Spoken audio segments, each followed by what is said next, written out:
Welcome back to Worldview. Now, on Sunday morning in the USA and UK, one can find any number of political talk shows featuring politicians spewing their talking points. It used to be that the host would confront them when they spew out-and-out lies, but lately the game has shifted to just letting each side speak. The BBC got in trouble this week for their coverage of the IPCC climate report being released in Stockholm. They gave deniers equal time when the report stated unequivocally that the world has a serious carbon and climate problem. But the grand prize this week goes to the U.S. network NBC and their Meet the Press host David Gregory for allowing Tea Party terrorist Senator Ted Cruz to monopolize more than half of the show, spewing talking points and having no fewer than 10 points fact-checked by outsiders as known fabrications. So it must be time for the Monday line.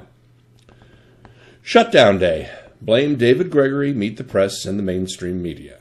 Now, I'm disgusted that NBC News and Meet the Press literally gave a freshman Tea Party U.S. Senator lunatic their entire show on the eve of a shutdown his party created. They let him strap a bomb to his chest and threaten to pull the pin on live telly. Now, I'm disgusted with NBC News, who allowed Tim Russert's memory to be so besmirched by this fake weekly host, David Gregory, on a fake library TV set pretending to be a real journalist. I'm angry that they can neither tell the difference nor see their own role in egging on this government shutdown for what? Television news ratings. Now, NBC News sent 3 breaking news announcements to my inbox or via Twitter as I sat here editing. They essentially said the same breathless, bloody thing. Ted Cruz is going to come exclusively on Meet the Press with David Gregory. I almost expected to see OMGs and smiley faces and LOLs in the text. NBC used to be a serious news organization. Now they're an email alert social media factory, and it's not helping them cover the news. Cruz spewed lie after lie completely unchallenged. Now, they said UPS is stopping their health care coverage because of Obamacare. That's the whopper, and the headlines, they're so easily refutable. They stopped their spousal coverage only because it would be cheaper for employees on an exchange. Businesses are cutting staff because of Obamacare. Several noted sources say the exact opposite, but why ruin a good GOP meme with silly facts? Harry Reid has done nothing to stop this shutdown, so look to him next week. Reid's Senate passed a clean continuing resolution bill. The House is patting itself on the back because instead of defunding Obamacare, they're now saying, well, we just want to delay it. And now, after 6 months of not doing anything, they want to go to conference.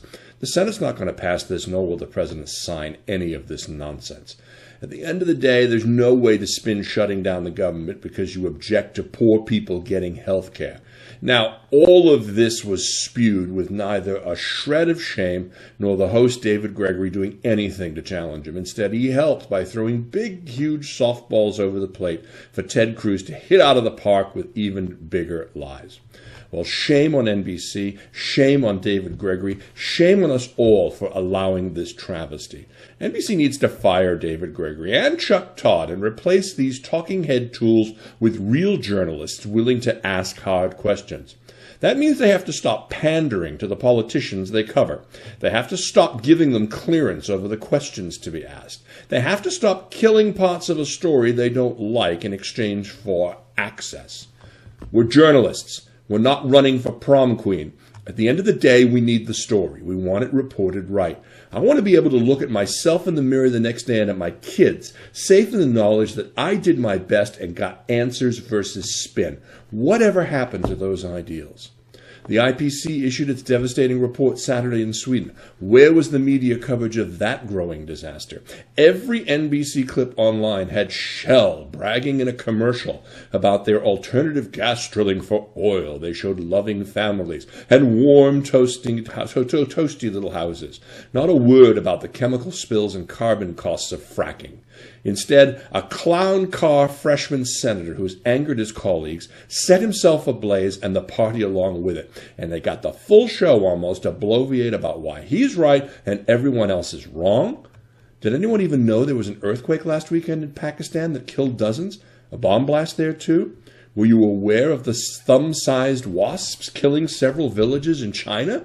It's not like the weekend was devoid of news. But but NBC chose to give an almost uninterrupted hour to the man holding the bomb detonator. That is the height of journalistic irresponsibility. Where was Democrat Harry Reid to counter this Republican? Where was any Democratic senator or representative to counter? Where was a member of the administration? What NBC did last Sunday made Fox News look sane by comparison. And this was not the cable side. This was not MSNBC. This was the crown jewel, the most watched news network in the USA, and their signature news program of the week. NBC News played this game. Brian Williams and Tom Brokaw deserve better. The late John Chancellor and Chet Hutley, they deserve better. Meet the press creators, Martha Rountree and Laurence Spivak, and almost 66 years of history of Meet the Press deserve much, much better. NBC's Meet the Press was once the place of news giants asking tough questions from a panel of journalists. It was not designed to be the gaggle room of today's blow-dried news actor pundits. Imagine life as a politician in the 50s, 60s, 70s, or 80s, being stared down by Roger Mudd or Garrick Utley or Laurence Spivak or Martha Rountree.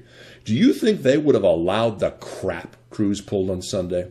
They would have pulled the plug, walked out of the studio, and Cruz would have become the laughingstock cocktail party Washington, D.C. joke he deserves to be. Why have the U.S. and U.K. become nations more obsessed with celebrity, award nominations, Twitter followers, and Breaking Bad finales than getting the facts and getting them right? You know, the UK Parliament is actually considering a protest gag law to stop dissent against fracking, UCG, and other fast-tracked energy programs. Basically, they're removing freedom of speech and dissent. How long before protest is further criminalized in the USA? And why are too many reporters talking hairdos instead of the Woodsteins? That was the name Washington Post editor Ben Bradley gave to Watergate journalist Bob Woodward, who was also sold out, and Carl Bernstein. These were the investigative journalists who broke the Watergate story wide open. The fecklessness of corporate-owned media and what passes as news today is a disgrace. It gives too many empty suits like David Gregory lucrative jobs and cover. We'll be back with our first look at the women entrepreneurs that are helping to change the world here on Worldview with Dennis Campbell. Stay right here.